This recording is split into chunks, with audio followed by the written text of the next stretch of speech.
This is Shubham, and in this video, we will learn how to combine multiple tables available in one Excel spreadsheet and also to perform aggregation.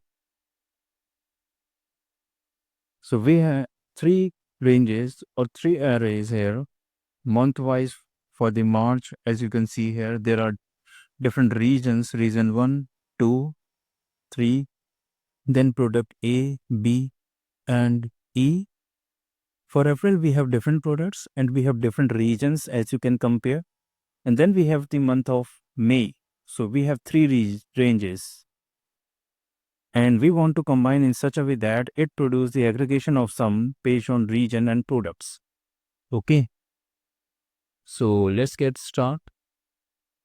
The first initial step would be that we will select the range from the month of March. That is the first month in this spreadsheet. And we will convert this normal range into a table format. So for that, we will go to Insert, click on Table, and make sure that you could check my table has headers. Click OK. Once you create a table, you have to rename this table. So for our understanding, so instead of table 1 default name, let's type it March. Okay. And we don't need additional formatting. So we will say light formatting. Okay. So now the similar steps for the month of April and May as well. So I will select the range, Control T, that's the shortcut key, create a table, and let's rename as April. Okay. And then similarly for the next range, that is for the month of May. So let's select this range, insert table, click OK. Let's rename this as May. And let's have a light format for that. Okay. All right. So the next step would be that to get this range inside Power Query. For that, we need to go to a tab that is called the data, where you can see here, get and transform group. So we will click on from the table or range. That will open up a new window, that is Power Query editor window. Okay. And we have this March table right here with us. Okay. And what we will do here is we will select these three columns, that is product wise, and we will go to transform tab and we will click on unpivot columns. Okay. All right. Once we have done this step for the first table, so we will go to home and then we will click on close and load to. Okay. So that will open a window here and we will not load this. We will just click on only create connection in this particular step. Okay. Let's click OK. So that will open our queries and connections menu on the right side. So we have a connection only for the month of March, right? Similarly, we will do the same step for the month of April and May ranges. So we will go to data from table or range. At the table of April, we will select again product-wise columns, right? And we will go to transform tab, unpivot columns. And let's click on close and load to. Okay. Make sure that you select the right option, then only create connection.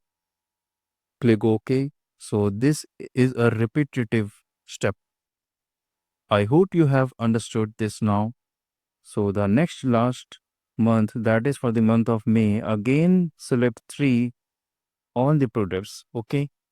And then let's go to transform unpivot columns, close and load to, and then only create connection. Now once we have created connection only for the 3 table ranges, now what we need to do is we need to append those ranges and to aggregate in such a way that we can fetch this resulted table. Okay. So we need to again go to the Power Query.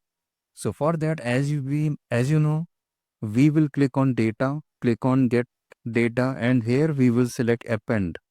Okay.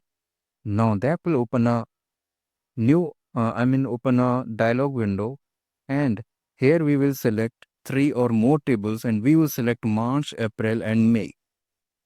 Click add and then click OK. Now the Power Query Editor window has been opened, right? Here it is. Now what we will do is we will select the product column and value column together. And we will go to transform and we will say now pivot column OK. So once we click on pivot column, it will open up a window and you can see that by default it selected values column, that is value OK. So the aggregative value function by default is somewhere OK. You have other choices as well. Don't aggregate media and max, min, count, all. OK. So we will go with some. Let's click OK. And that's it. All right. So now we got our result. Absolutely the way we wanted. OK. And we have new regions, product-wise, sum, aggregation, append, one as combined. And let's go to Home tab. Let's click on Close and Load to. And this time, we will select existing worksheet. We want the output right here. Let's see. Okay, all right. So now as you can see, that exact result we got, right? Change any value, let's say 700. What I need is, I just need to refresh my data and that will change here. Awesome. Let me tell you one thing. So people from all over the world use different methods for solving this particular problem. But the dynamic array formula or solution take a bit more time with a kind of an intermediate user.